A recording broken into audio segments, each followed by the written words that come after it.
में उपचुनाव को लेकर गहमा गहमी जारी है। 3 सीटों पर होने वाले चुनाव में भाजपा और सपा ने ताकत झोंक दी है और सबसे हॉट सीट है मैनपुरी, जहां से डिंपल यादव को सपा ने मैदान में उतारा है। ये सीट मुलायम सिंह यादव के निधन के बाद खाली हुई है और फिलहाल बीजेपी और सपा ने तो ताकत जो है झोंक दी है।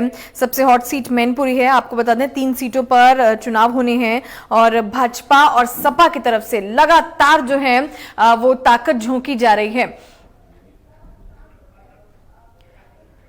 वहीं इसी खबर पर ज्यादा जानकारी देने के लिए हमारे साथ यूपी से संपादक प्रदीप विश्वकर्मा जी जुड़ गए हैं। प्रदीप जी, 3 सीटों पर उपचुनाव होने वाले हैं और गहमा गहमी चल रही है। सपा और बीजेपी लगातार अपनी जोर जो है हर पार्टी की तरफ से लगाया जा रहा है। क्या कुछ जानकारी है? और सबसे हॉट सीट मैनपुरी, उसके बारे में भी बात करेंगे जी।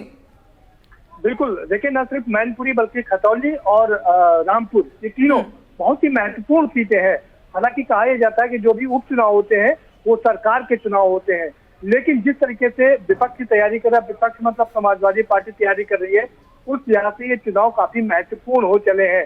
मैनपुरी का चुनाव सीधे सीधे मुलायम सिंह यादव के नाम पर लड़ा जा रहा है और कहा यह जा रहा है कि चूंकि ये मैनपुरी की सीट मुलायम सिंह यादव की थी, उनके नाम पर उनको श्रद्धांजलि देते हुए ये सीट हमको जिताया जाए। इसके कई समीकरण है। शिवपाल यादव अब खुल करके पूरी तरीके से समाजवादी पार्टी के साथ में आ गए हैं।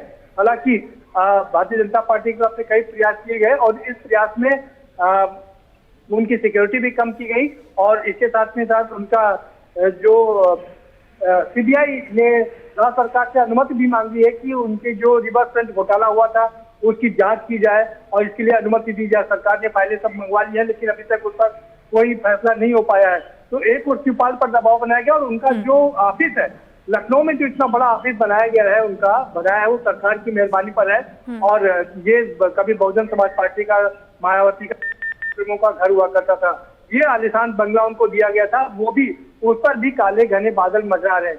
लेकिन शिवपाल यादव ने साफ कर दिया है कि नहीं, कुछ भी हो जाए वो समाजवादी पार्टी के साथ में रहेंगे। और उधर अखिलेश यादव ने उनका बचाव भी किया है। अखिलेश ने साफ कर दिया कि रिवर फ्रंट में जो भी काम हुआ था वो कैबिनेट की बैठक में तय किए गए थे और कैबिनेट की बैठक में लिए गए फैसलों पर कोई जांच नहीं होती है।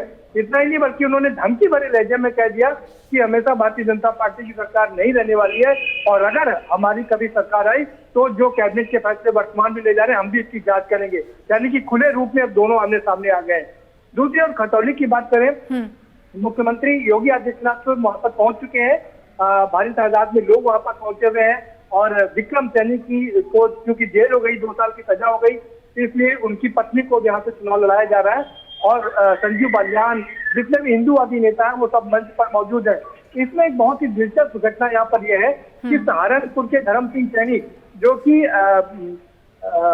कि भारतीय जनता पार्टी के दामन छोड़ करके चले गए थे, लेकिन अब आज उनकी वापसी होनी थी और इसी जनसभा में उनको वापस भारतीय जनता पार्टी में लाया जाना था।